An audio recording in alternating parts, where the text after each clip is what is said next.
Okay, council members, we're ready to go on YouTube. Thank you very much, Tanya. Colleagues, good evening. Good evening to the public. We will call the meeting to order. This is the regular council meeting of Tuesday, June the 8th, 2021. Welcome to everybody. I would ask that we begin with our moment of silent reflection so that council staff and members of the public can quietly reflect on our duty to the community that we are trying to serve.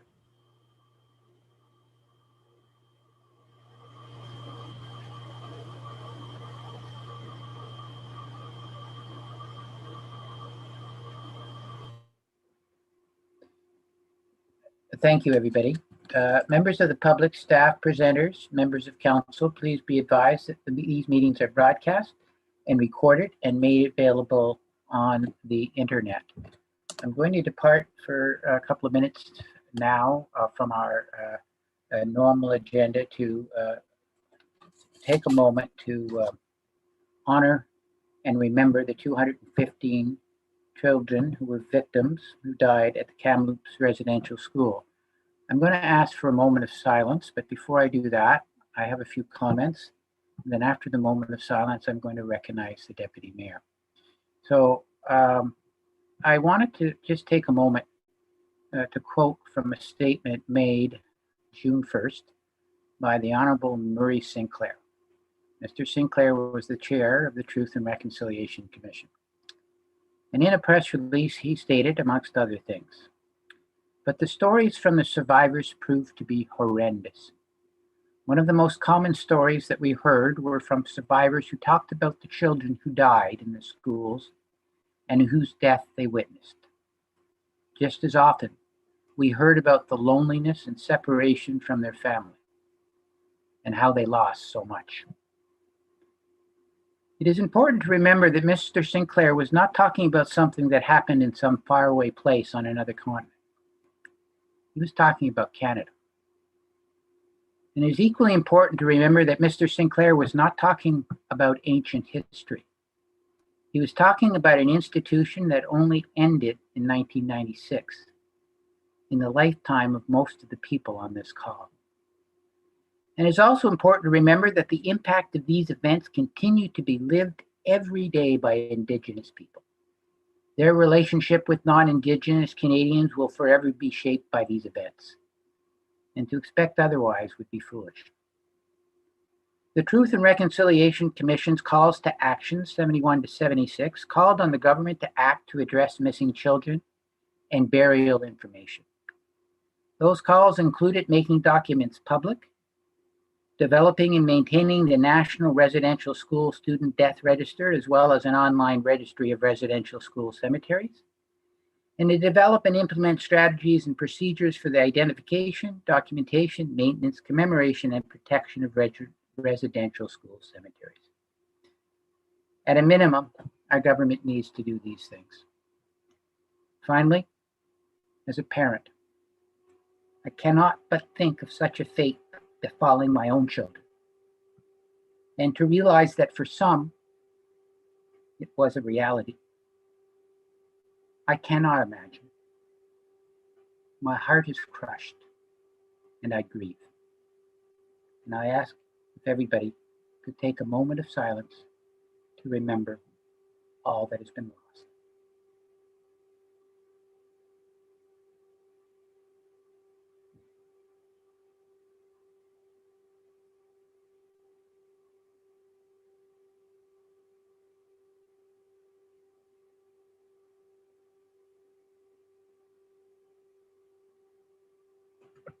Thank you, everyone.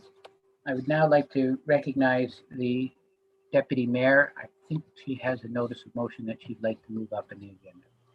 Yes, thank you, Mr. Mayor, Mr. Chair. I would request a change of order in our agenda to bring forward my notice of motion and deal with it now. If my colleagues will indulge, I would move that we move the notice of motion up. Moved by Sherry, seconded by Anita. All those in favor? It's carried. Okay, Sherry, go ahead. in the aftermath of the painful and tragic discovery of the mass graves of the 215 children found in Kamloops, I feel the time is right to incorporate a land acknowledgement into our council meeting agenda. The motion reads, moved by Deputy Mayor Senes, seconded by Councillor Locke, whereas the Truth and Reconciliation Commission was formed to identify calls to action in order to redress the legacy of residential schools and advance the process of Canadian reconciliation. And whereas as a region, through the Community Economic Development Initiative, CEDI, local First Nation communities and municipalities have worked collaboratively to learn about our histories, our culture, and to look for ways to improve the lives of our community members through mutual respect and understanding. And whereas it is acknowledged that the lands of Selwyn Township are on the traditional territory of the Michi, Sageg, and Anishinaabe, be it resolved that the Township of Selwyn adopt the following land acknowledgement statement to be shared at all council meetings as an action to advance reconciliation and as a regular reminder of the gratitude to the First Nations for their care and stewardship of Mother Earth. The land acknowledgement reads, we respectfully acknowledge that we are on the treaty and traditional territory of the Michi, Sagag, and Anishinaabe. We offer our gratitude to the First Peoples for their care for and teachings about our earth and our relations. May we honor those teachings. I ask my colleagues to support this motion. Thank you. Thank you, Sherry. And Anita, you seconded it? Okay. Now, any discussion? Donna, go ahead.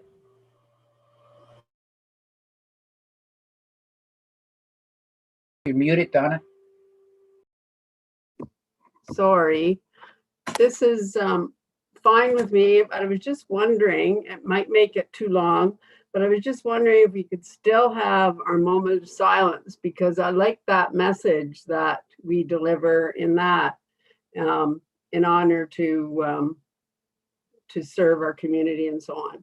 So I don't know what other members of council think about that. Would it be too much to start the meeting to do both statements or not? Just comment on that. Anita and then Sherry. Thank you, Mr. Chair. I don't see any reason why we can't do both. I think that the moment of silence is, 30 or 45 seconds, and the reading of the acknowledgement is, 30 seconds or so. So I don't see that there's a problem with having both. And also, this is something that we've had on our work plan for quite a while with regards to the acknowledgement. So I'm glad to see that Deputy Mayor has taken this on and created this acknowledgement for our council. Sherry, you had a comment?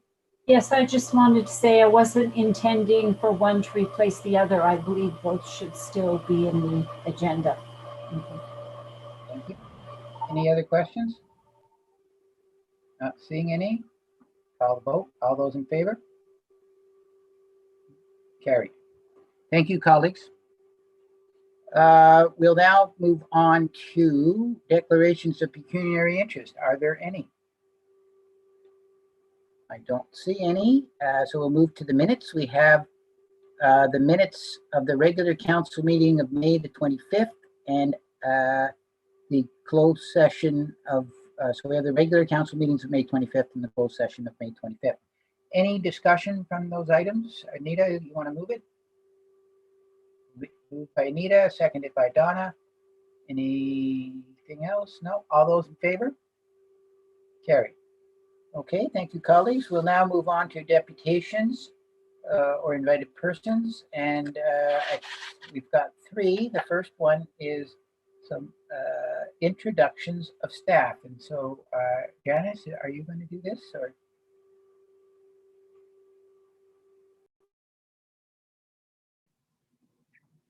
Thank you, Mr. Mayor. Yes, so for sure, when we have new staff starting, what we do like to do is just have them come and meet council through a council meeting.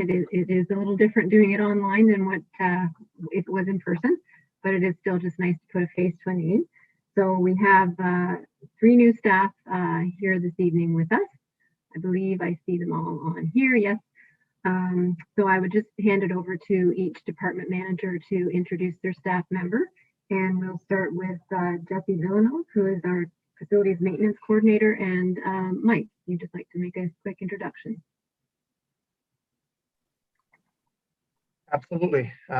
Through you, Mr. Mayor, Jesse was able to join us on May 31st after becoming a father for the first time a couple of weeks before that, and having to reschedule a interview just for it. So he has joined us with lots of skills and background through CN, through running his own general contracting business, and has already made sure that we've got some new taps in places where they're leaking awfully and fixed a few window leaks and whatnot. So he's been very hands-on and a really welcome addition. And since Scott is still with us on a part-time basis, the knowledge transfer has been able to happen. So I'm not sure if Jesse wants to say a couple words, or but he's certainly more than welcome to do so if he'd like. Thanks, Mike, for the great introduction. Hoping everybody can hear me. Just looking forward to helping out the community and using the facilities here, and really just being a part of where I live, right? So it's an honor. Thank you. Thanks, Jesse. That's great. And thanks, Mike. So next we have Chris Tasson, who is a new bylaw enforcement officer. And we will let Robert say a couple of words of introduction for Chris as well. Thank you, Janice. Yeah, so Chris joined us 2 days ago. Certainly incredibly welcome addition to the team. Council was kind enough to recognize that bylaw enforcement, our bylaw enforcement department needed some additional support. So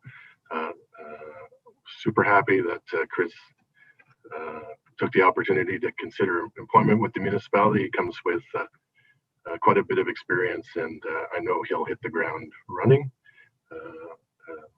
And he's already been on a few inspections with me, and I'm sure he'll be a wonderful addition to the team. So Chris, if you want to just say a couple of words, you're welcome to. That's great. Thank you, Rob. I appreciate it. Just wanted to say I look forward to working with everyone. Everyone's been very receptive, and I appreciate that. And the members of council, your worship, again, thank you for the opportunity to come in and work with everyone. And again, I'm here to help, and hopefully I can be available at any time for you. And if you have any questions or anything, please call me at any time. I'm available, and that's all I have to say right now. But second day in, and I'm looking forward to the third. Thank you very much. Thank you very much. That's great. Thanks, Chris. Thanks, Robert. And last but certainly not least, we have Hillary Bradshaw, who is taking over our contract for climate change coordinator. Hillary isn't brand new to us. We've had the pleasure of having her work for us with a couple of other contracts, but happy to have her back. So I'll just let Ange say a couple words of introduction for Hillary. Yeah, thank you very much. Of course, I think most of you have met Hillary. She was with us last summer. So we were glad that we were able to offer her the remainder of the contract as Anna is moving along to a brand new position. Yeah, so welcome, Hillary. It's great to have you on board, and we look forward to you finishing up a few projects that Anna had started. And if council will indulge me for one quick second, because we do have Anna with us this evening. Her last day was actually last Friday, but she had a couple of big reports and projects. So she did agree to spend some time with us this evening so she could present those to council. She will be on the agenda later on this evening, but I just wanted to offer my thanks to Anna in particular for all the great work that she has done while with us on this contract. She really has kind of elevated our sustainability programs here at the township. There she is. Thanks, Anna. And she worked with Hillary last summer as well. So because we had a little bit of transition, she was able to actually work a little bit with Hillary last week to hand over the reins. So thank you so much, Anna. We really, truly appreciate it. I'm sure council members would agree with that as well. And welcome, Hillary. I'm not sure if either one of you want to say a few things or not. Don't want to put you on the spot, but Anna, did you want to say anything? I was just trying to point to Hillary where she was on my screen. Thank you so much, Ange. That is extremely kind. Yeah, this has been a wonderful 2 years with the township, and I'm really honored to have been in this position. And I'm super thrilled that Hillary is taking over. I think it's a great fit. So thanks very much. That's great. Go ahead, Hillary. Can you guys hear me? Yes. Yes. Okay. Making sure. Thank you, Anna. Everything that I've worked with you for the last almost year at this point has been an excellent opportunity, and you've been a great mentor. So happy and so excited for you to move on. And I'm very looking forward to working with council and continuing on all of the projects that Anna has started, implemented, and continuing on her wonderful ideas and projects. So looking forward to everyone. And if you have any questions, please feel free to reach out to me. Thank you very much. Thanks to everybody. First of all, on behalf of council, to welcome you all. We're all looking forward to working with you. You're joining a wonderful team, and I know that you will enjoy public service and being able to contribute to the community. And we appreciate you stepping forward and doing that. And to Anna, thank you very, very much for the work that you've done. Good luck on your future career, and we'll be watching and seeing how you do. So, thank you very much. You're welcome. And we still have your reports coming up later in the meeting. So that's very good. Do we need a motion to receive that delegation? I don't think so, Mr. Chair. Okay, good. Thank you. Okay, very good. So we have two additional delegations. And just before folks start, our delegations are 10 minutes. And so I will be timing them. I'll let you know at about 9 minutes that you're getting towards the end, and ask you to wrap up. We'll deal with the first one, and then I'll ask council members if they have any questions, and we'll deal with those. And then we'll go to the second one, and same process, 10 minutes, and then we'll go to questions from council. So with that, is Susan online? I'm trying to see her name. There it is. Very good. And so I will turn the floor over to you. Thank you very much. It's a pleasure to be here. First of all, I'd like to appreciate all the work that you guys do on our behalf in this community, because I know it's a lot of, maybe there's a lot of drudgery involved. So I really thank you for that. Can I go ahead and share my screen? Tanya, does that work? Yep, absolutely. Go ahead. Okay, so just give me a second as I figure out how to do that. There we go.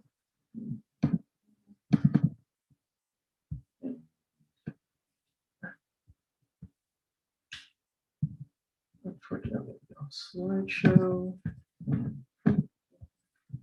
Can you see that now? And members of council. Yeah, that's good. This is Hay Point as it is now. It's not really a campground. It's more accurately described as a trailer park, home to what looks like about 100 seasonal dwellings. Now, trailer parks are great. They serve a good purpose. But trailer parks don't belong on public land. In this case, a stunningly beautiful piece of public land. And especially not if they're managed for private gain. Sure, the people who live here seasonally love it. That is understandable. What's not to love?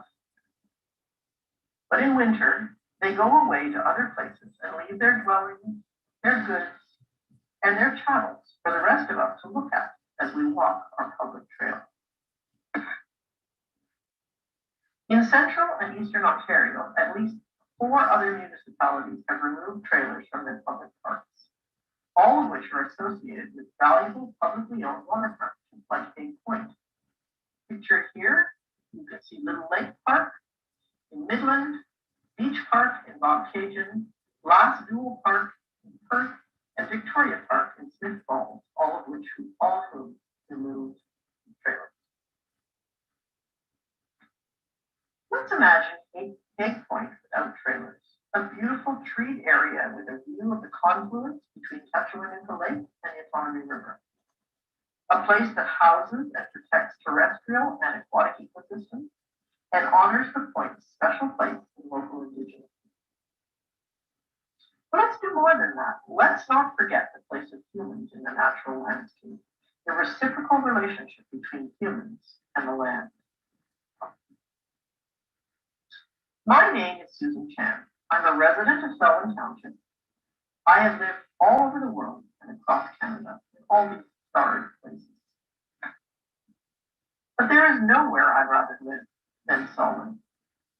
I'm a mother, a part owner of a small business, an environmental scientist, and an educator, as well as being a field biology researcher.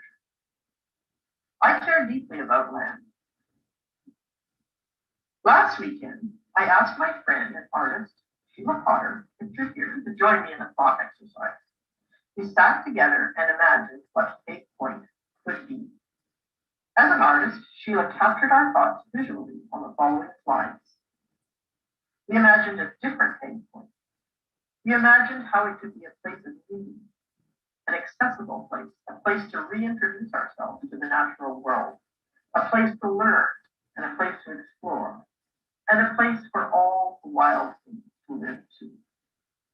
A place for families, a place for young entrepreneurs, a place for turtles and bees and native trees, a place for all, because that is what public land is about.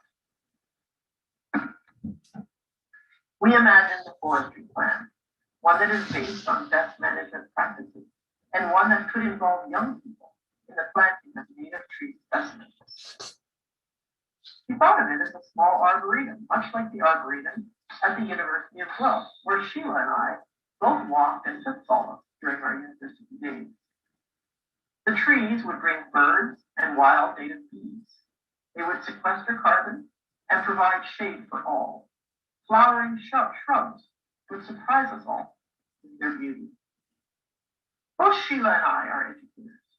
We imagined being able to show families the beauty of trees up close and in all seasons. We imagined how trees could heal those struggling with loneliness, how trees could bring us all together.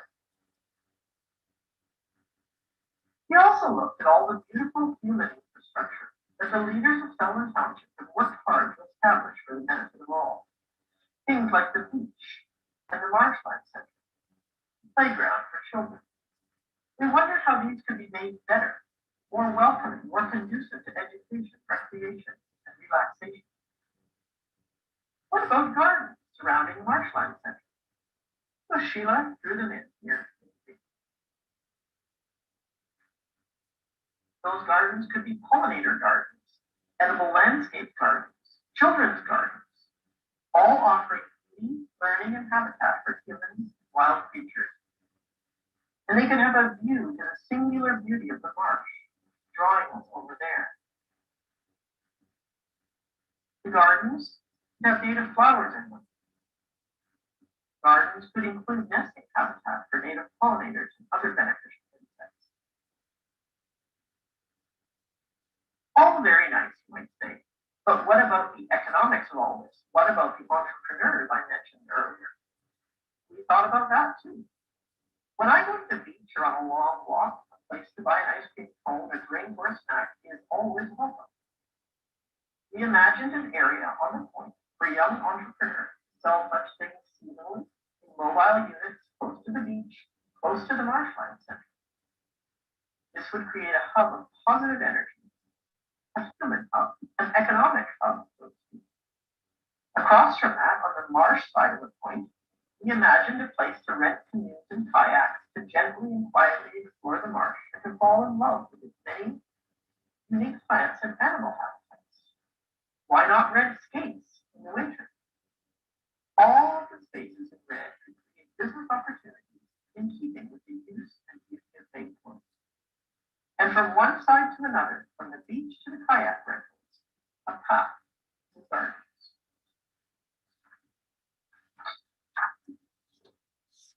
We then imagined a natural playscape for children along the outside ring trail to complement the existing playground space. A playscape that could be designed at low cost with local natural materials. And all of the trail, multi-use spaces with seating for education, picnics, or enjoyment of gardens and natural spaces. We imagined educational kiosks that entice family around the trail using CAPTCHA to link walkers video to online video and educational material. None of this requires expensive consultants. All of it could be achieved using the local expertise that already resides in Peterborough County. Perhaps we could even imagine a garden dining area outside the Marshland Center, mirroring the lovely Silver Key. And why not an off-leash fenced dog park for the dogs and dog owners and so on to enjoy and congregate, and a small open-air natural amphitheater to enjoy art, theater, and the outdoors, and a protected area for turtles to nest.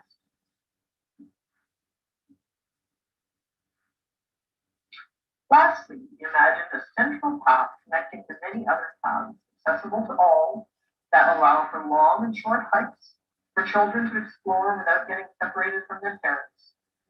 These paths would facilitate learning activities for day camps and the well-attended night hike led by Sheila as part of Polar Fest.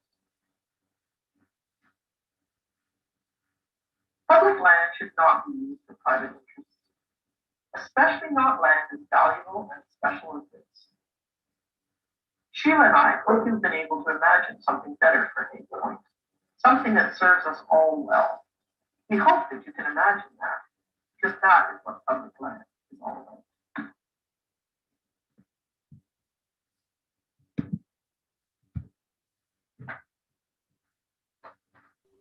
Thank you, Susan. Thank you for receiving my deputation, Mayor. And you did it well within the 10 minutes. Thank you. I worked hard at that. We appreciate it. I'm going to turn to council now to see if there are any questions or comments to be made. I see Jerry, and then Donna after that, and Sherry after that. All right, thank you. Through you to Susan, thank you for the presentation. You live on Hague Boulevard? What? No, I do not. I live on Selwyn Road. Selwyn Road. And what about, let me get your presentation back up again. Sheila, what, she lives on Hague Road? No, she does not. Oh, no? Okay. Where does she live? Sheila actually lives in Duro Dummer. She used to be a resident of Lakefield, but she never lived on Hague Point. Okay. And then who's got the business that was shamelessly plugged in the middle of the presentation, Summer Roads? Is that you or Sheila? That wasn't shamelessly plugged. Oh. That was trying to establish myself as a very, what shall I say, very dedicated member of this community. And that is owned by myself and my daughter, Beatrice. Okay, perfect. Thank you. That's it. Thank you. Donna. Yes, thank you. And through you, I just wanted to thank Susan and Sheila for their presentation and all the thought that they put into it. Pretty much everything you said was very positive, so we really respect that and appreciate your input. Thank you. Thanks, Donna. Sherry, I think you had your hand up.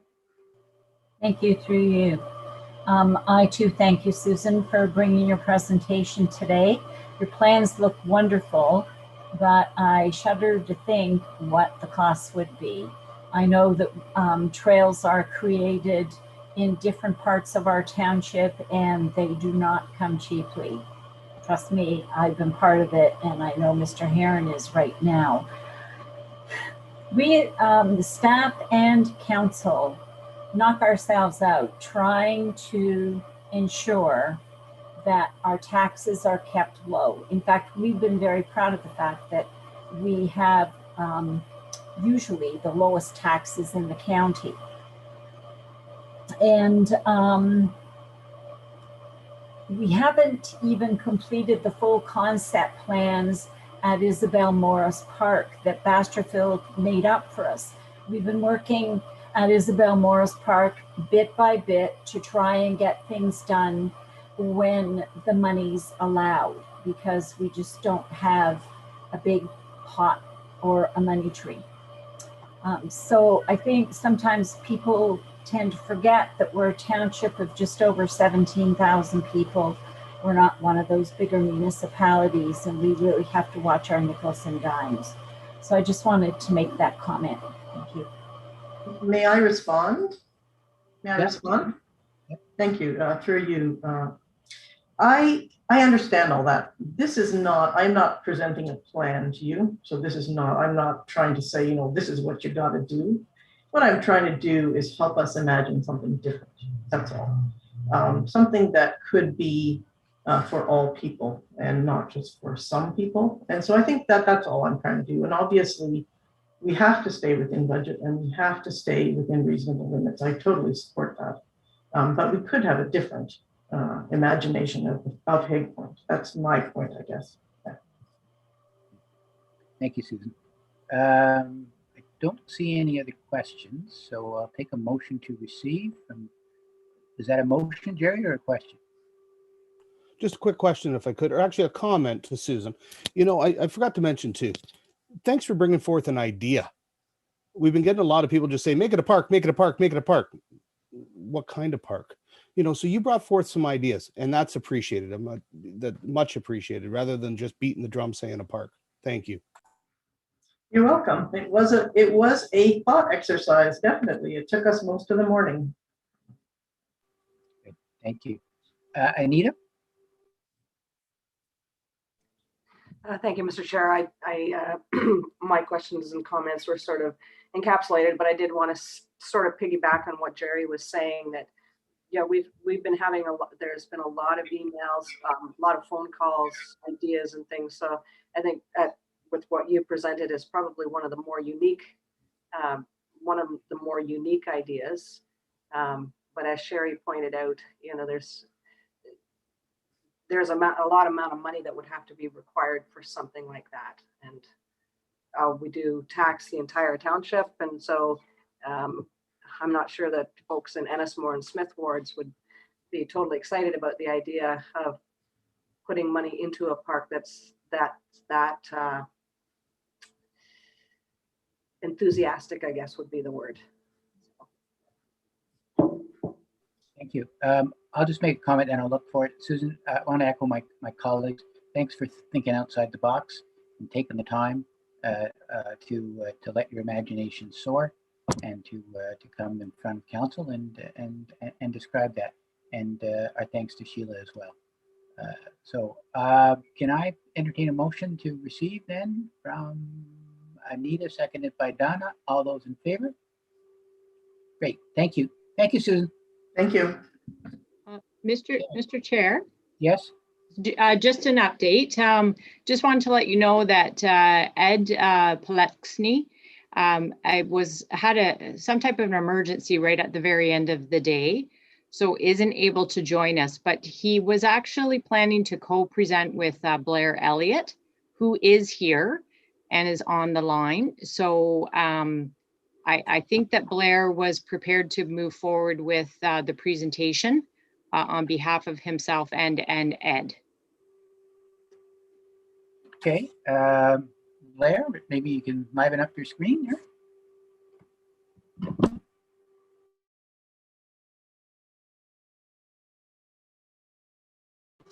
There you are. And so Blair, you're also with the Friends group? You're still muted. There you go. Yes, I am. That is correct. Okay, so whenever you're ready, go ahead. Remember, 10 minutes. Okay, now Ed was going to pick up on as a biologist, on the environmental side of this issue, whereas myself, I was going to pick up on the finance side. So unfortunately, I will only be touching on the finance side, and hopefully Ed can make it back for another meeting to discuss the environmental aspects, as it wouldn't be appropriate for me to comment on this. So I wanted to briefly discuss whether this park is financially sustainable. There are few, if any, government-operated campgrounds that actually generate a net profit once a full cost accounting is done. Currently, little is known about the profitability or any sort of costs that go into the trailer park. So for now, we can only guess. On the capital side, there are likely close to $1 million of capital projects, such as the new sewer and septic tank, water system upgrades, electrical system upgrades, all which will be funded by the taxpayers. On the operating side, once you consider funds that are required to operate the park, like repairs and maintenance, township staffing to ensure proper oversight and compliance, insurance costs, and tree removal, this is likely costing the township more than it takes in. And this is even before we address liabilities. Risks and liabilities. The trailer park has numerous illegal structures without permits. You can often see some motorized personal vehicles flying around. There's open fire pits. What are the risks and liabilities for all this? When was the last time the township has reviewed our insurance policy and any sort of hedging against future liabilities? Is it accurate, and at what cost? Is the town prepared for future litigation from something such as a personal injury lawsuit? This has happened numerous times, for example, at the Warsaw Caves, just around the corner here, numerous provincial parks, the ORCT, as well as provincial parks. For this, we are requesting a detailed summary of the past and future risks and liabilities for operating a trailer park at Hague Point and shared publicly. Some other actions that we are requesting is a detailed financial accounting and capital plan, both 5 years and 20 years, for future infrastructure costs, as well as a review of past infrastructure costs. On top of this, any full detail of annual operating costs will truly help to determine if this trailer park is actually financially sustainable. On top of this, we would like to review the notion of a decommissioning and environmental restoration fund. It needed to be included in this financial plan to reduce liability to the taxpayers. And lastly, I told you Ed was the main presenter here, so this is going to be quick. I wanted to talk quickly about the economic benefits to restore Hague Point as a public park and nature area. Number one is significant savings to the cost payer, regardless of where the money comes for upcoming capital projects, whether it's already in a contingency fund. This is taxpayers' money. And Susan, whose presentation was great, but there were comments about how expensive this would be. These same comments should apply to the various capital expenditures that are incoming for this trailer park. A second economic benefit is municipal government shouldn't be in the business of, whether directly or indirectly, running a trailer park. This means that the municipal government is, in a sense, competing with the numerous other locally privately owned and operated trailer parks who don't have the luxury of having a municipal government pay for their capital expenditures as well as annual operating costs. And finally, another economic benefit, and again, Susan touched on this in a way, if we converted this to a park, we could really support the sustainable growth in Lakefield. Regardless of other recreational areas in the township, people are drawn to the beach, people are drawn to this beautiful coastline and Hague Point, and this space would sustain the sustainable growth in Lakefield. And that is all I have And hopefully Ed will join us in another meeting at the end of June. Well, thank you, Blair, and you did it well within the time. Thank you. Appreciate that. Okay, comments. I see Gary's got his hand up. Comments or questions? So go ahead. Gary. Thank you. Through you to Blair. You realize that we don't run that campground, correct? In a sense, you do not run the campground, but the township certainly has a lot of responsibility and oversight over the campground. So I'm not sure I'd entirely agree with that statement. Okay. You know that we lease that out and then they give us money, and that's pretty much the end of the bulk of our responsibility, correct?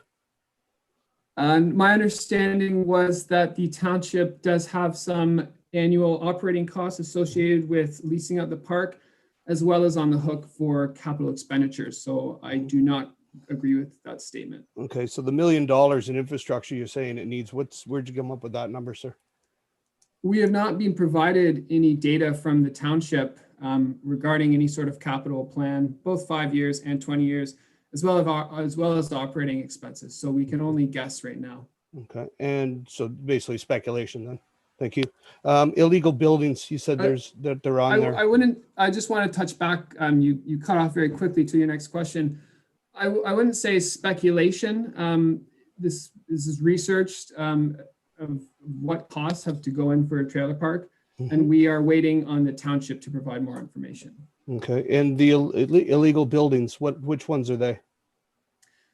If I said buildings, I should have said decks. Many of those we believe do not have permits. You believe or do not or require? There is a bylaw for decks in trailer parks. Can you repeat the question? Which buildings are illegal was the original question. And I am saying that there are docks and other structures that we do not believe fall within the mandate of the trailer park. Okay, and then you mentioned fire pits. You know they're legal, right? Do I know they're illegal? Legal. Forget the IL, just legal.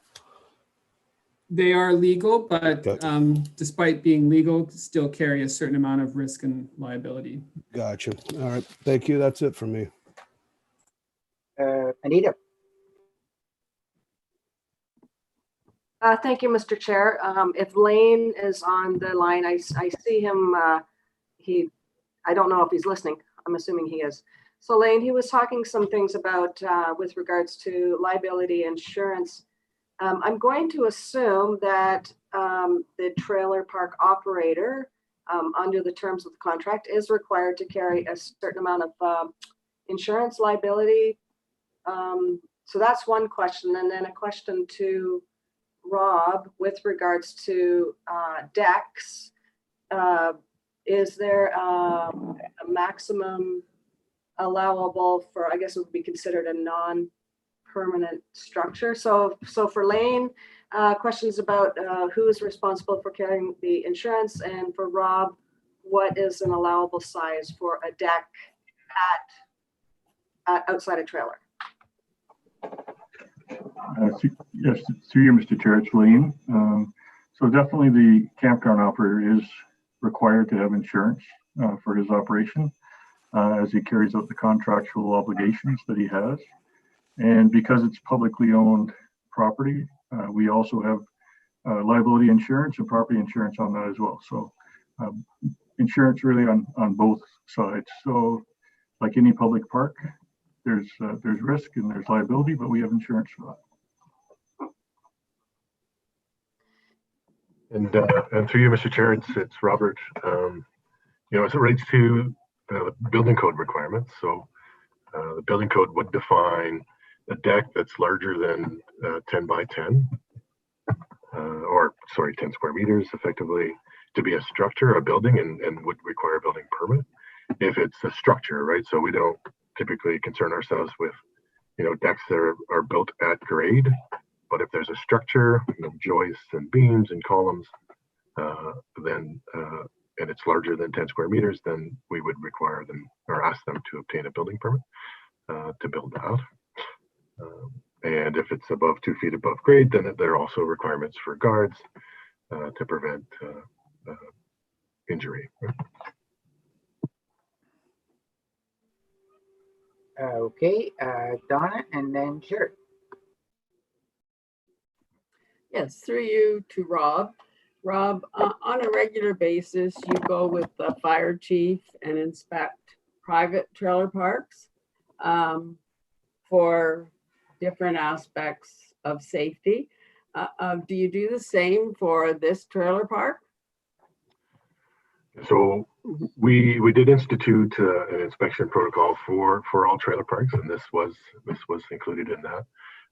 We did each of them several years ago, and we haven't redone them for some time, to be honest. And it's something we may reinstitute, but the idea was to do a thorough investigation of each of them initially, to give them all a sense of what it was done shortly after we passed a new trailer park bylaw, if you recall, which instituted some new criteria as it relates to requiring permits for decks and things of that nature.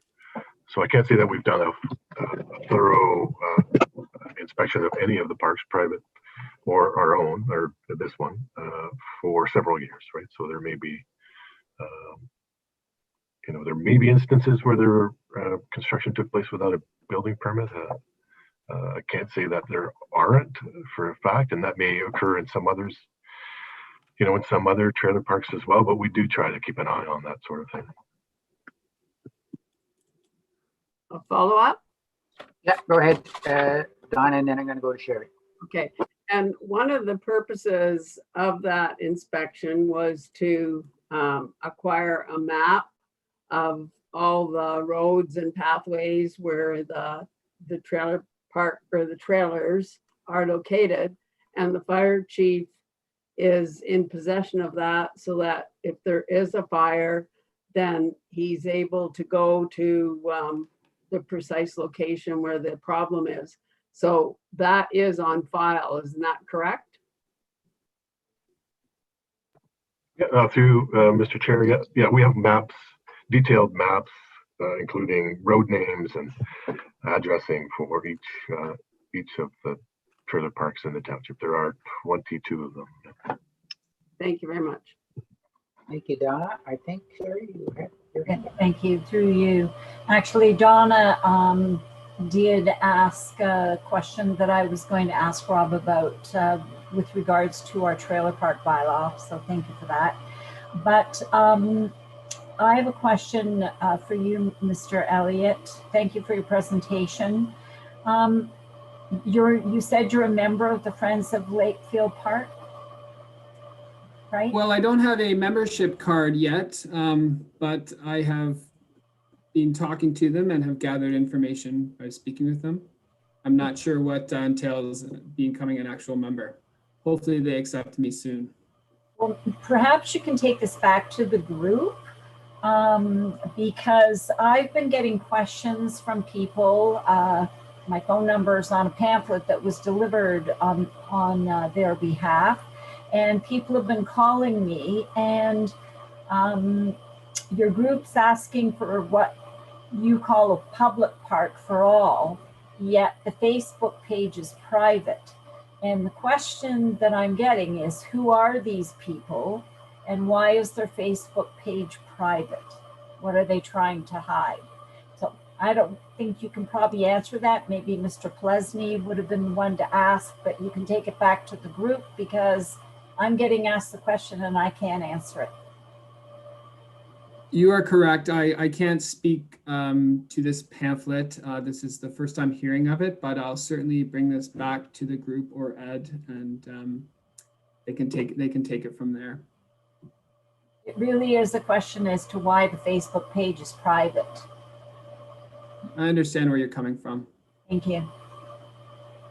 Okay, Jerry, you had another question? Yes, I did. Thank you. I just had trying to read my notes as we jotted down. So to you, Blair, you said we're in competition. I'm just trying to get the gist of this, because we're not involved in the day-to-day operations. So how are we in competition with somebody? I just need some clarification on that. Like with other parks. Well, we are involved, maybe not in the day-to-day operations, but for example, tree removal, for example, I believe is the responsibility of the township. There's staffing oversight. There, Rob was mentioning he goes and checks the park. These are all operating costs. These are costs associated with liability, with compliance, and all that. And a private operator would not have this support, nor would a private operator have a large capital expenditure project being subsidized by the township / taxpayers. All right. And whereabouts on Hague do you live, sir? I don't live on Hague Point. All right. Where do you live in Selwyn? I live in Lakefield, yes. In Lakefield? Okay. Perfect. Thank you. That's it. Thank you. Anita? Thank you, Mr. Chair. Again, this is a question for Lane. Lane, how much did the private operator provide to the township last year?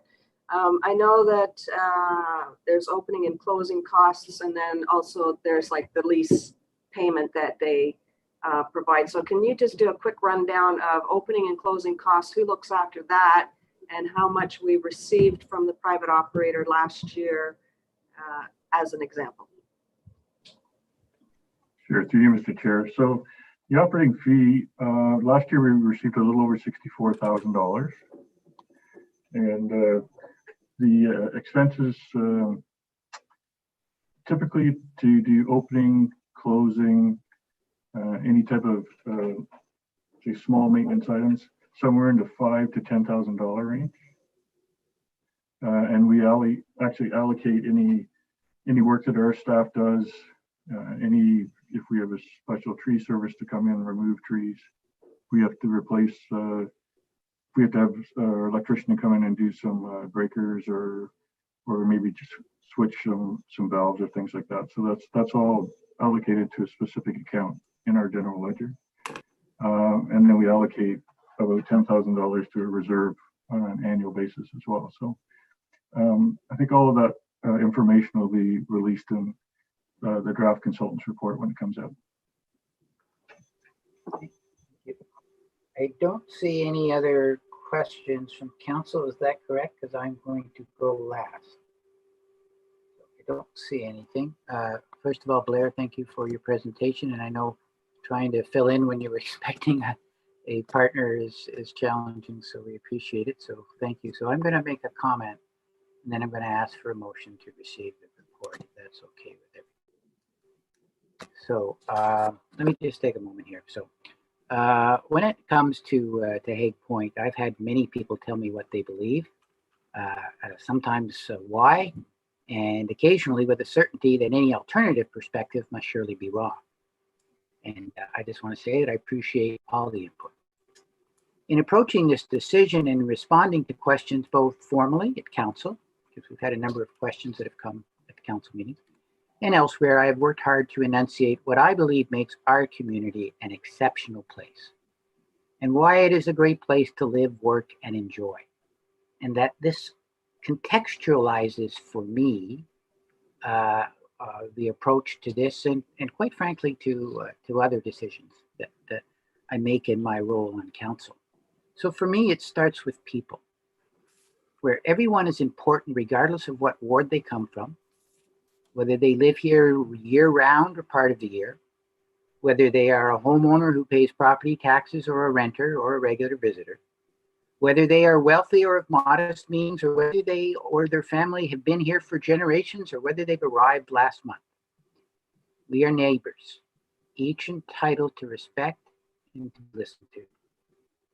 We are blessed with a wonderful natural environment for which we are stewards. We seek ways to enjoy it, understanding that different people have legitimately different ideas on how to enjoy nature. And we understand that when we use what nature has provided, we have an obligation not to use it up and not to deny its use to future generations. We are a multi-generational community with families with young children, professionals pursuing careers, farmers, small businessmen and women, and a vibrant cohort of retirees who contribute to our community. All equally important, none more important than the next, and none more deserving than the other. Our small business sector sustains our local community. Without their willingness to every day risk their toil and treasure, we would not have the jobs and economic opportunity to sustain ourselves. We are a tolerant community. We accept diversity, take pride in our heritage, are willing to embrace new ideas, and seek to retain the special traditions and unique culture that is rural Ontario. We have come through very difficult days. As we strive to build back better, we need to focus on tomorrow, on what can be, and not dwell on what could have been. Now more than ever, we must seek what unites us and avoid stoking the fires of what divides us. We are above all else a community, a very special place. We will have our differences from time to time, but nothing is more important than the kindness, respect, and love that we provide to each other. Thank you, and I'll entertain a motion to receive. From Anita, seconded by Jerry. All those in favor? Carried. Thank you, Blair. Have a good evening. Okay, colleagues, we'll move on with the agenda, which is question period, I think. Is that what that, yeah, that's where we're at, question period. Madam Clerk, any questions tonight? We have one question from Arthur Turella. Why did the townships miss Janice LaValle, the chief admin officer, file a Superior Court legal action against Arthur Turella after the March 23rd, 2021 deputation to the elected council, seeking their help in the issuing of the May 24th, 2012 building permit application that the CBO has refused over 3,200 days? Okay, thank you. In response, I am advised that the court documents clearly outline the reasons for the court action. Thank you. There were no other questions. We'll move on to municipal officers and staff reports for direction. And I think, Angie, you're up on the 2022 elections report. Go ahead, Angie. Thank you, Mr. Chair. Just trying to get prepared for the municipal election, which takes place on October the 4th of 2022. I can't believe that time has creeped up on us and it's around the corner. So we do like to get the voting method in place well in advance of that. And during the 2018 election, we did internet and telephone voting. Some statistics are provided there for council, just to remind you, but we did have certainly good participation in terms of the number of people that did choose to use the internet for the voting method. We worked with the townships in the county of Peterborough in 2018 and would plan to do so again. So we issued a joint request for proposal with the other townships in the county. It worked out very well. We were able to collaborate and get some better pricing from a supplier. And it also meant that we were working with one supplier across the county, and we could share information, share resources, manuals, and that type of thing as well. And also from a voter perspective, we do know that certainly people own multiple properties in the county or own businesses. And if they're using the same type of voting method, it does just make things a little bit more seamless and easy. So we are proposing again that we would conduct the 2022 election using internet and telephone voting, and would seek council support for that voting method and bring forward the bylaw to do so. This would allow us then to move forward as a county organization with all of the other townships to issue a joint RFP, which would be issued probably later this summer, early fall. And then we would bring back the results of that RFP to council. Happy to answer any questions that council may have. Okay, I'll go first to Sherry and then to Donna. Move the recommendation. Donna? Do you I want, I would second it, and I just had a couple of comments. yeah, that, go ahead. I believe that the voting went seamlessly the last time. So I think it was a good method. And I know it was in the report, but when Angela was giving her verbal report, she said October the 4th instead of the 24th. I know it was just a slip of the tongue, but Sorry about that. I know it's written in the report. So I think it worked really well the last time. Okay, thank you. Other comments? Just before I call the vote, I had one comment. Angie, would it be possible that when we get the stats that come out of the election, that those statistics can be broken down by ward? Yes, I did make a note of that the last time, and we will make sure that whoever the vendor is, that they're able to give us statistics for that. Thank you very much. All those in favor? Carried. Okay, we're off to Anna for a report on the Climate Change Action Plan. Welcome back, Anna. I can see you there you are. Okay, go ahead. Hello, thank you. Through you, Mr. Mayor. So I just want to say, first of all, thanks to the community organizations across all sectors in the township who submit narratives and some really great positive examples about what they're doing to be more sustainable in their day-to-day. And also thanks to James Byrne and Sustainable Peterborough for their support with data collection. And of course, our funder, FCM. So this report is meant to highlight community climate action across the township of Selwyn from 2011, so our baseline year for our climate change action plan, to 2018. Through that, meet the requirements of FCM's Partners for Climate Protection Program 5 milestone framework for community emissions. So as per the milestone 4 requirements, this report provides a detailed account of what greenhouse gas emission measures have been and are being implemented and how they've achieved some reductions. And for milestone 5 requirements, the report details the completion of an updated GHG emissions inventory for community sectors, as well as a documentation of results achieved by notable projects and initiatives across the community. And finally, it describes how stakeholders and decision makers have been engaged through the milestone process. So yeah, we are asking that council support staff in submitting the report to FCM for completion of the 5 milestone framework for community emissions. Yeah, and just generally in this report, there's 5 community sectors analyzed: residential sector, commercial, and institutional / manufacturing industries and construction, on-road transportation, agriculture, forestry, and other land uses, and waste. And since 2011, our emissions have risen about 4%, so not huge, but it still, isn't the direction we want to go. And our target is by 2031 to achieve a 39% reduction in emissions. So we do need to be looking at reducing emissions by approximately 4% every year. Yeah, and just to remind council that the community emissions do account for 95% of overall emissions. So it's really critical that we continue this work in investing in community-focused climate action, which has been a major priority in the last couple years.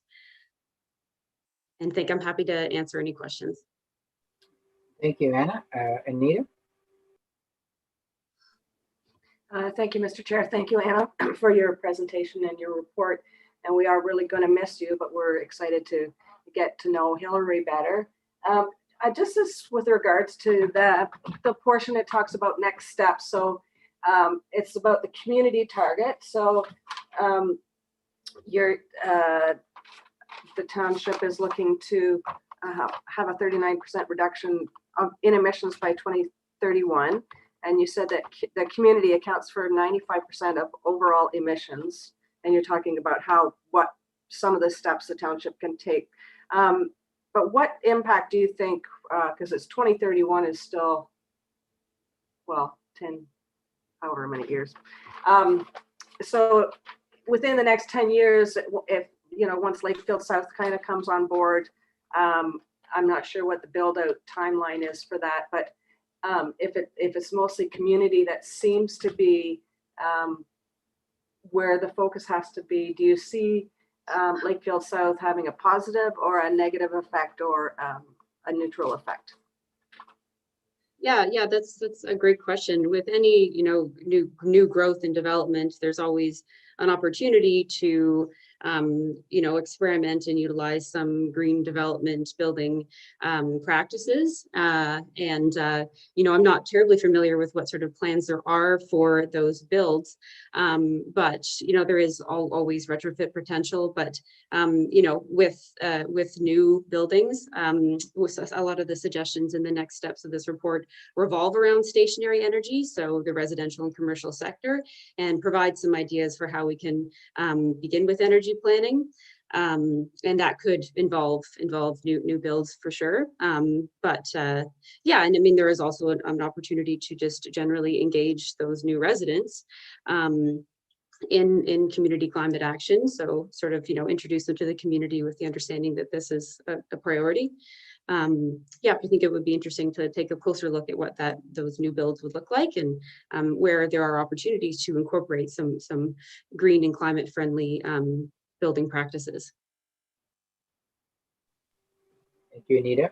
Is there additional comments? Not seeing any. I'm gonna, so go ahead, Chair. Were you going to make a comment? I was, and then I'll go back to you because I think you're about to make motions. Okay.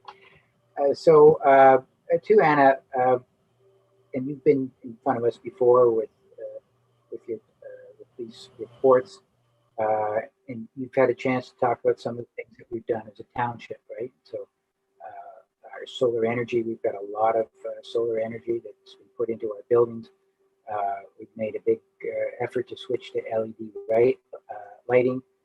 We're in the process of transitioning to our Clear Bag program. We're in the process of a soft launch. We've got a hard launch, I believe it's September the 1st. The Link Initiative, we've done a lot of shoreline restoration and tree planting in our community. We worked through a green event policy. We've done a bunch of work at our arenas to do some energy efficient things there. Trail development, we've got a fair amount of trail development that has been useful, and we've used the pilot project with the electric vehicle. Those are all things that we've done from a township perspective. My question to you, sort of as a word of wisdom as you go on to other things, if there's one thing that you believe that the community beyond the corporation should concentrate on in terms of meeting our emission targets, what would you identify? Yeah, great. Through you, thanks for the recap of some great initiatives that are ongoing. And the interesting thing about all of those is, although they may have been led by the township, they have a community benefit. So, in the areas of waste with the Clear Bag program, the Link and transportation, as examples, those do help to offset community-based emissions, so waste emissions and transportation emissions. So those are all helping. But in terms of moving forward, I would say, if I could just suggest two, I think community energy planning is pretty important. Right now, we've seen the federal Greener Homes Initiative be released, which is offering grants for homeowners to bring in energy auditors to help them identify retrofit opportunities in their homes. So there's funding available and some momentum and conversations on a county level on how we can progress initiatives to support the residential sector in reducing emissions as part of it. Sorry, I've lost my light. There we go. Yeah, so I would definitely say community energy planning and tackling retrofits of existing households would be a great step forward. As well, I think engaging the agricultural community a little bit more than maybe how we have in the past. And yeah, I think that's also a sector that, especially considering Selwyn is a rural community, and that is one of the highest emitting sectors, there is an opportunity there to work with the agricultural community in promoting low carbon farming practices. Thank you, Anna. And I'll move to Sherry. So Sherry, you wanted to make a motion? Yes, I'd like to move the recommendation, please. Seconded by Anita. Any further discussion? All in favor? Carried. Okay, and Anna, I think you're up for the third report as well. Okay. Right. For you. So the plug-in hybrid electric vehicle pilot project, we in 7 months into the project around April, we created this progress report to just take a look at how it's been going with the vehicle and the charging station. And thanks to the Building and Planning Department, Paul and Rob, for their support with this project and, you know, providing observations on how the vehicle is working for them. And of course, the funders, FCM. So yeah, the report just reviews the success of the pilot so far. Specifically the Mitsubishi Outlander PHEV, so that's plug-in hybrid electric vehicle, as well as the installation of a level 2 240 volts charging station outside the township office. Staff are recommending that the township purchase the plug-in hybrid electric vehicle, so the Mitsubishi Outlander, at the end of the lease agreement, so end of July. It's recommended that a fully electric vehicle be selected for the next township vehicle replacement in the building department, which is expected, I believe, in 2022, as well as an additional charging station. And the report provides a range of fully electric and hybrid vehicle options that are currently on the Canadian market or are anticipated on the Canadian market that we can take a look at when that decision comes about, if that's something council would like to support. Yeah, and just generally to continue electrifying the fleet is pretty important. I believe it's helping to continue and reduce our fossil fuel dependency in the sector of transportation, and also saves on costs related to fuel and maintenance. Yeah, and so yeah, just a reminder that this is funded through FCM to cover 80% of the project costs. And just a little bit of information on the charging station, how that has worked out for us. So each day, the Building and Planning Department's PHEV is charged during off-peak hours. So we're getting charged the lowest price for electricity. And then it's open to the public during the day. And we are actually well below the charging cost projections, which is great. And the public has used the station a few times, which we sort of expected with COVID. There's not a lot of tourism and people moving in and out of the community. So as well, 80 to 90% of EV owners charge their vehicles at home. So it is, more for the corporate vehicle, but also as things open up a bit, perhaps for travelers. We have also met our environmental objectives in terms of GHG reduction, and our maintenance objectives are on par with our projections as well. Although we did, the fuel savings are marginally less than what we projected, and that is due to a lower than expected electric driving range of the vehicle in the winter time specifically.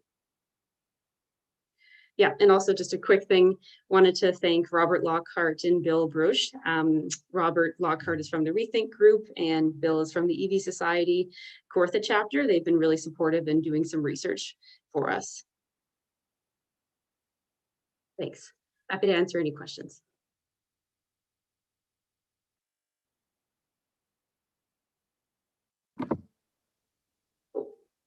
Yeah, Donna and Anita, sorry. Donna, go ahead, sorry. Through you to Anna, thank you very much for the report and thank you for all the work that you've done for us.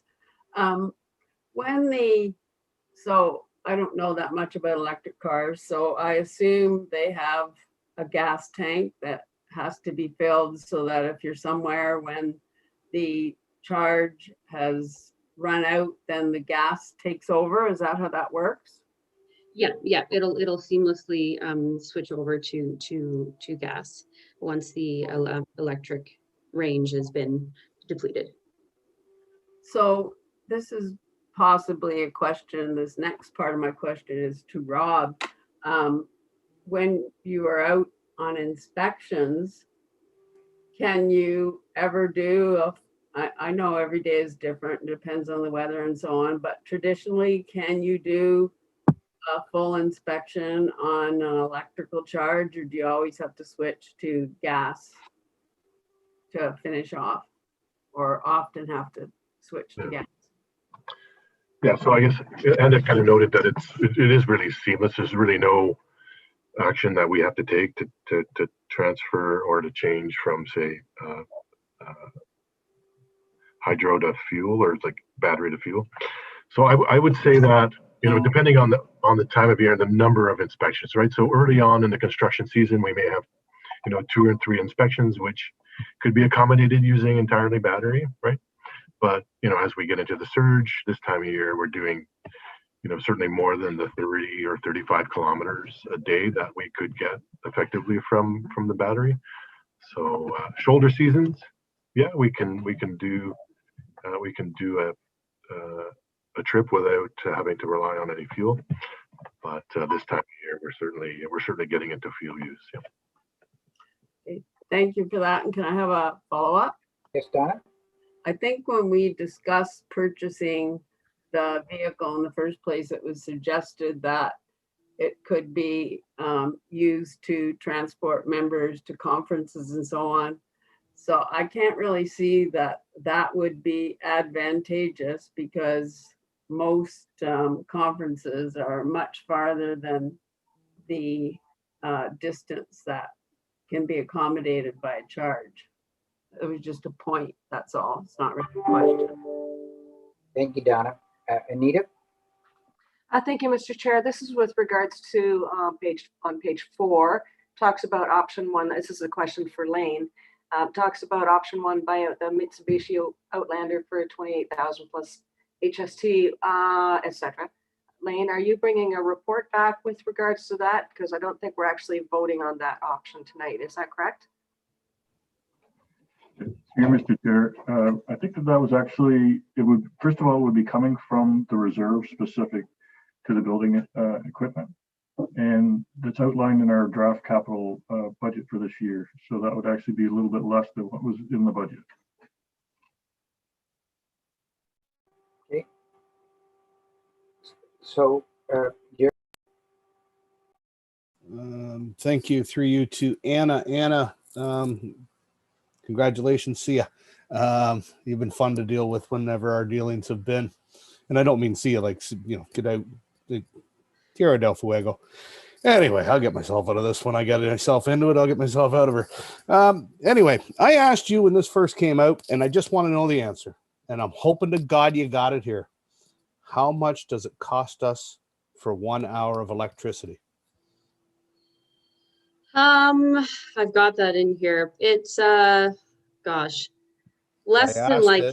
Less than $1. Less than $1? Okay, because the reason I ask is we were going to charge $1.50 to charge it, and I asked the very simple question: how much does it cost us? And everybody else was doing it. So, and I'm not one of those. If everyone's going to jump off the cliff, off peak. What's it on peak then? Right. Probably about twice that. Okay. Yeah. So basically, if we're saving $345, if I read this parts of these reports correctly, correct? You got to be a Philadelphia lawyer to read the first one here. So about $350 is our savings total by the time it's done. Yeah, so far that's what we've based off of 7 months and prorating that for the year. So minimal. Okay, thank you. That's sorry, that's so far. But then the savings are pretty on par with what we projected at the end of after a full year. Okay, thank you. Good luck. Thanks.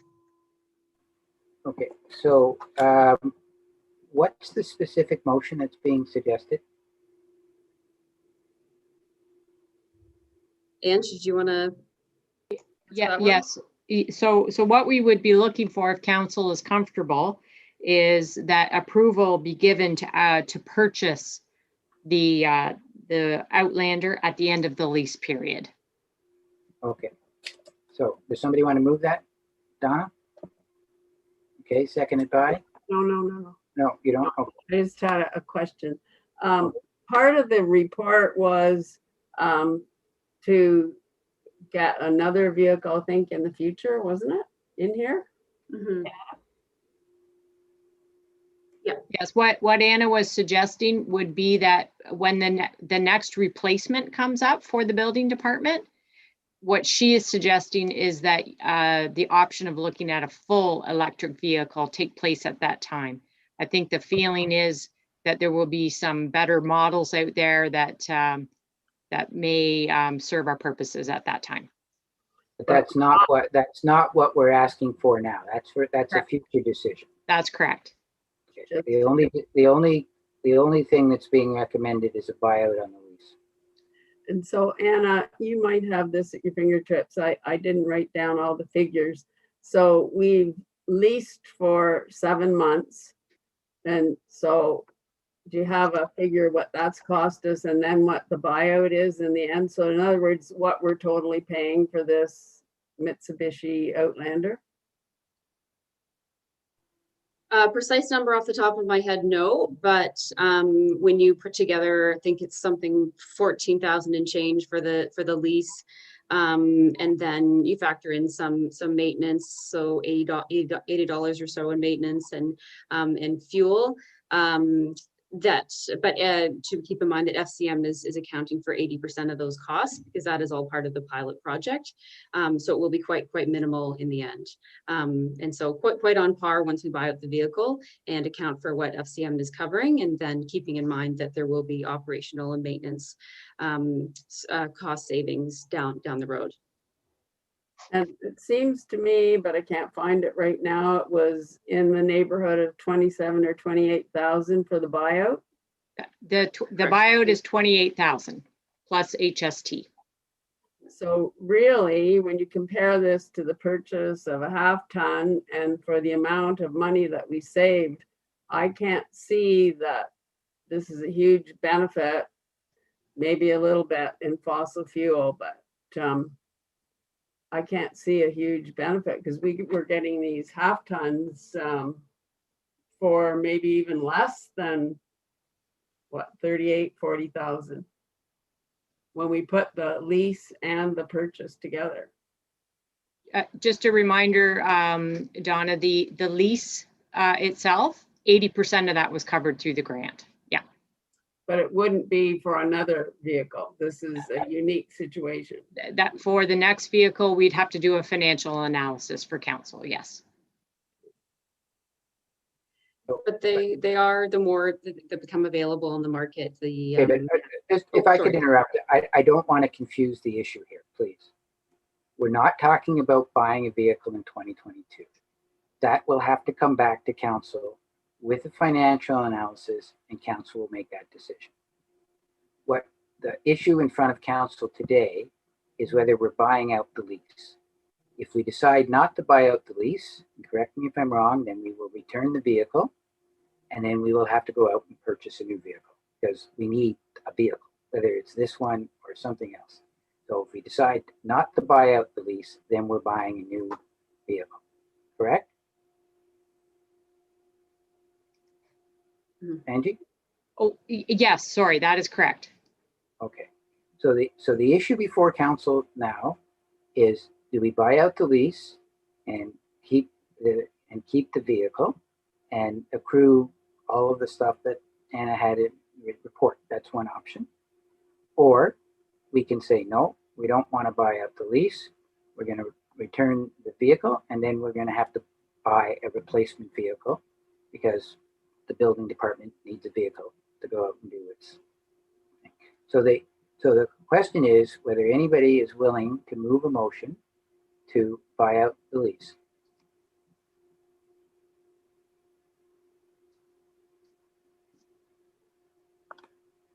Okay, I take it, colleagues. No. So what that will mean is that will return then with the lack of a motion, when the lease comes due, the car will be returned. Staff will have to purchase a new vehicle. Okay, that's the ramification of that. That's fine. I just want to make it clear. I don't agree with that, and my colleagues feel differently from me. Fair enough. That's the way it goes. But I just want to go on the public record that I feel the right thing to have done would have been to buy out the lease and maintain maintain that vehicle. I think with the subsidy that we got from FCM, it makes a lot of sense. At some point in time, electrification of municipal fleets is something that I think needs to be looked at seriously in terms of trying to meet our greenhouse gas emission targets, and in terms of trying to reduce emissions. However, so staff, you have your direction. Yeah. If I can just, I can make a pitch, perhaps, Mr. Chair. I mean, the buyout, we paid a fairly hefty lease for a 1-year lease, so we've bought down the value of that vehicle, significantly, right? So it's a $40,000 vehicle. We were subsidized for the purchase of essentially 12,000 of that, through the MCA, through the grant that we received. So we can now buy this, $40,000 vehicle with very low mileage for $28,000, and there's just, from a value for money perspective, we're losing out on an awful pile, and Peterborough Mitsubishi is they're going to click their heels, of course, because they're going to get this vehicle back with very low mileage and be able to sell it for $35,000 or $36,000. So I'm hoping that council could reconsider, maybe not make the decision today, and maybe reconsider from just purely from a financial perspective, just what we'll be losing, right, by not making the decision that we're recommending. I mean, I could come back with some costs associated with buying another half ton, and aside from losing out on some of the annual savings that we generate. I mean, they're not massive, but they're real, and they're going to continue to accrue to us. We're also going to lose out on the benefits to the environment, right, that we've gained over time, and that we'll continue to gain. So, and I think our goal is, to consider doing something even more substantial, right, in the future, and to consider doing something all electric. And I guess we'll debate that, because we're thinking about buying that next year, and we can have that fulsome debate. But we would really be losing out, just again from a business perspective. This is a great deal, and I'd hate to lose out on it. I guess that's my pitch. Donna, and then Jerry. Yes, through you. I would move a motion that we defer making a decision until staff comes back with a fulsome financial report related to what it would cost to really replace this vehicle if we did not buy out the lease. Anybody willing to second that? Okay, Anita seconded. Jerry, you have a comment. Thank you. Through you to, I guess, everybody. Further to Rob's point, I just had the absolute pleasure of having to buy a vehicle for my work, and basically $10,000 to $15,000. Vehicles are up right now in price. So Rob makes a very good point as far as a value for dollar right now. I know pickups are extremely hard to find. I know they're all getting shipped to the States, let alone the new ones that are coming in. I know McGee's, they've got like 50 cars in their lot instead of 300. You can't get vehicles. So Rob might be onto something as far as the, and I guess Anna, with the, it might be a good buy right now. But however, I'd like to see the report next time. Okay, so we've got a request for staff to come back. We have until the end of July, so I don't know if you can get into our last meeting for June to come back with a report that does a thorough financial analysis. So that was moved by Donna, seconded by Anita. And okay, all in favor? Okay, that's carried. Okay, Anna, thank you very much. Appreciate it. And everybody for your conversation. And we will now move on to our consent agenda. Is there any items anybody would like pulled? Sherry. In correspondence 6-2. The deer hunting one? Yeah, okay. Any other one? Donna? Yes, I wanted to speak to number 14, the Selwyn Library June letter, but I think I'll do it in my portfolio if that's okay. Okay, that's great. I'm not seeing any others. Looking okay, Sherry. Item 6.2. Thank you, through you. I just want to ensure with the recommendation that is coming from staff that the follow-up information for council's consideration will be coming back to council prior to the deer hunting season beginning. I'd like that added to the recommendation. Makes sense. Okay,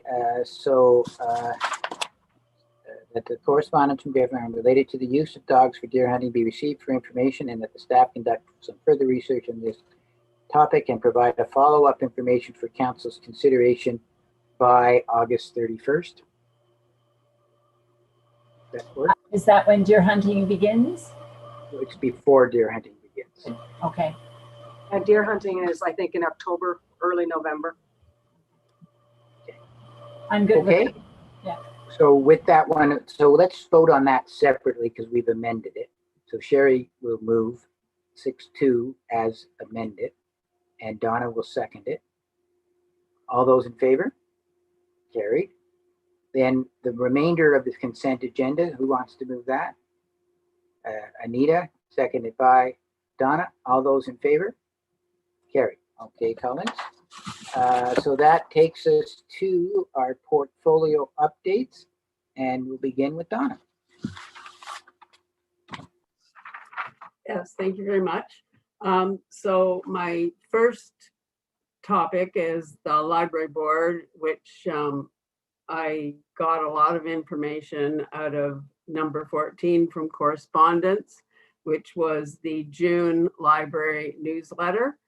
And that gave a lot of information about library activities and fundraising ideas. One of the fundraising ideas that was mentioned was that they're participating in the Great Canadian Giving Challenge, and every dollar donated to the library gets our library system a ballot for a draw for the library to win $20,000. This is done online through canadahelps.org, and tax receipts can be generated through that website as well. Also, the library is ordering a number of board games to use for lending, and they're asking people for suggestions if they have any particular favorites that their family have used. The Ennismore Optimists have made a donation of 12 disc golf kits to be lent out at our libraries. I think we had 2 or 3 before, now we have 12 more. As well, on June the 19th, it's Indigenous Peoples Day, and the library is doing an activity at Woodland Acres Park whereby an appropriate book would be selected, and I guess they're taking it apart because they're putting pages 100 meters apart, and it's a self-guided walk whereby you find the first page, the next page, and so on. And it would be related to Indigenous people. And also, I think I have mentioned this before, but I'm not sure it was finalized at that point, that we have received the $3,000 check from the Smith Ennismore Lions Club, which is greatly appreciated. Also, the Renewed Classics part of Memorial Hall is going to be closed due to a number of unfortunate circumstances that have been building over the years. And the contents of that whole store will be sold on June the 25th from 1 to 5, June the 26th from 9 to 5, and COVID restrictions will be followed. And that space will be converted into what they're calling a maker space, which would be used for library programs and public use. Like I think there'll be a number of machines like a laminator and machines to cut out shapes and so on. And the library has received a grant to purchase all that equipment and to redo the space.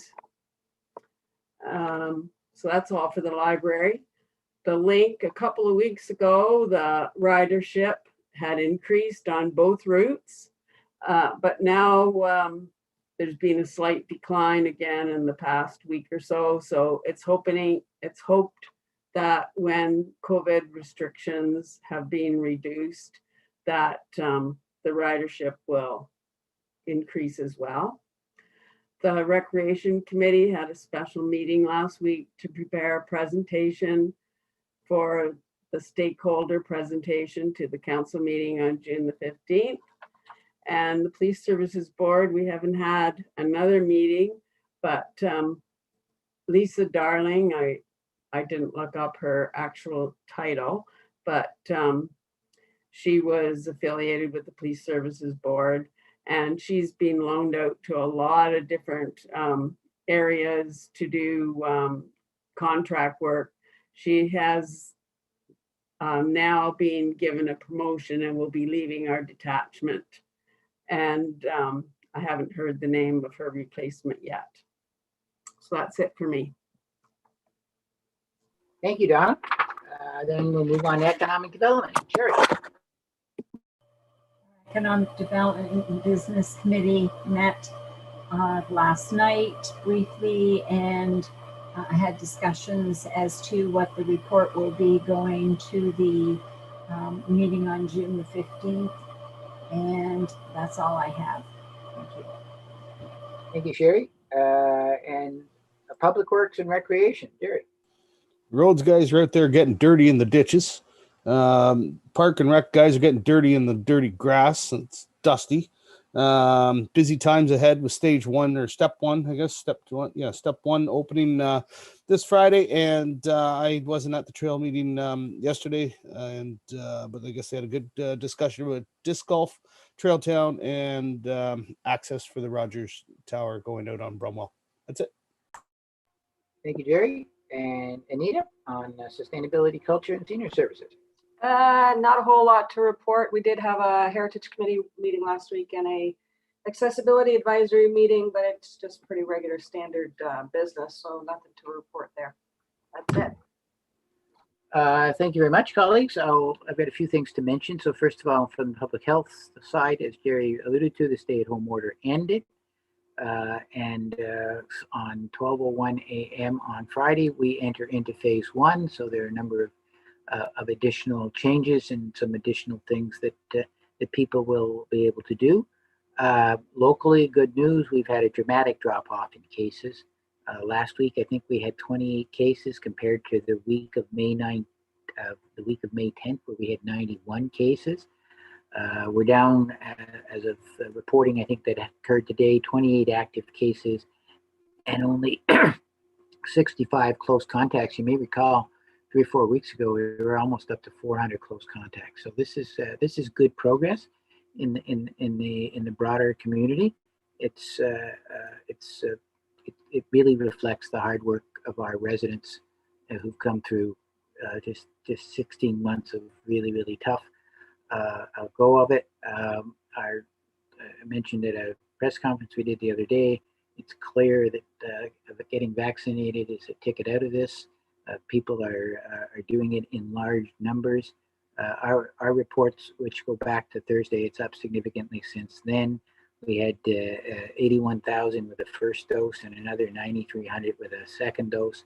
That's much higher. We're well past 60% now with first doses. On the county side, I should mention Sherry was appointed to a new Trent liaison committee, and so she'll be representing the county, but at the same time be able to reflect the interests of Selwyn as well. So it's her and I think Deputy Mayor Moher from Durrow Dummer were the two council members appointed to that. the other thing that came out from the county is that the government has moved on the changes for recycling. As you know, the change is to make it a user pays system. So the regulations around that have just come out. There's a meeting tomorrow. The province is hosting a seminar tomorrow with the details of that. And I know that at the county, they will be coming back to county council to discuss the implications of that change. And so that's in my report. I just want to mention one other thing. We were very busy at the beginning of the meeting. I didn't have a chance to do it then. I'm sure I suspect I speak on behalf of all of council, the deep sorrow and regret on the events that took place in London, Ontario, with what took place there. It's incomprehensible that's taking place in the broader Ontario and the Canadian community.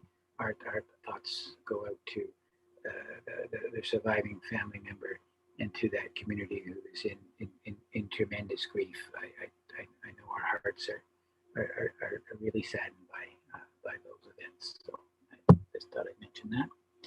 And that concludes my report. So we will then go to other new and unfinished business. Is there anything anybody wants to bring up? I see Anita. Thank you, Mr. Chair. Probably not very popular idea, but some of us have received emails or comments with regards to fireworks in the village around the May long weekend. But then actually, it's a lot more often. The other night I was sitting out back on the deck, and it wasn't even dark actually, and there was fireworks going off. So people have talked to me about it or emailed whatever with regards to, it really bothers pets, and especially young wildlife that, in the springtime. Trent Lakes, I think, has a fireworks ban for around the May long weekend, or I guess during the time when the little animals are, kind of being born. And I'm just wondering if it might be an idea for our staff to look at the Trent Lakes fireworks ban that they have in the springtime. It's just an idea. Or perhaps more generally a report on the issue, right? Including that. Mr. Chair, we did provide council with a report. It may have been a couple of years ago. So I can certainly circulate that to council. The fire chief did at the time, he did not recommend particular restrictions around fireworks because they are sold legally. And what we have been trying to do is through social media is to, send the message out to limit the use of fireworks. It's very difficult to obviously to manage the use. Okay. So maybe Angie, you could circulate that report. We'll all take a look at it, and then at the next meeting, we can ask whether or not we want staff to do additional work. So let's circulate what was done. Okay, thank you. Thank you. Okay, anybody else have anything under new business? No. Okay, we dealt with the notice of motion already. And let's do the one bylaw that we have, which is the election alternative voting method. Somebody wants to move that. That's Donna and Anita. All those in favor? Okay, I guess we should do the confirming bylaw, and then we don't need to do it afterwards. Sherry is moving that and seconded by Jerry. All those in favor? That so we're going to adjourn this meeting, but colleagues, we will reassemble at 6:50. That's 7 minutes from now for our closed session. So Jerry, you have a motion to adjourn, seconded by Anita. All those in favor? Thank you, colleagues. 7 minutes, and I think the number was circulated to everybody to call it. So thank you. Have a good night.